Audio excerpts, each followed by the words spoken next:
In terms of the global supply chain, I think those disruptions were more of an issue back in February and March when manufacturing in China had been truly disrupted. Now, with most of the manufacturing facilities in China back up and running, the issues have become less acute. That said, having gone through that entire experience, a lot of companies are indeed looking to diversify their supply chain.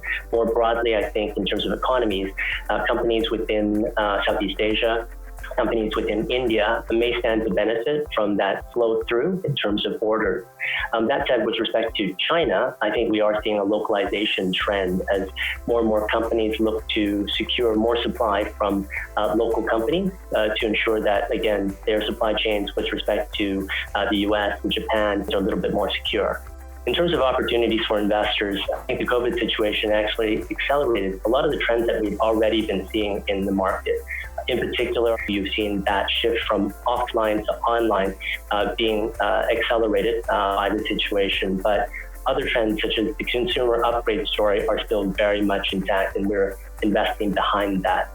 Separately, given the supply disruptions that we had seen, we are seeing more localization of supply chain, and there are certain companies certainly that are benefiting from that. With regard to healthcare, that is an additional area where we do expect more investment coming through, both from governments as well as companies, in terms of boosting investment into that sector.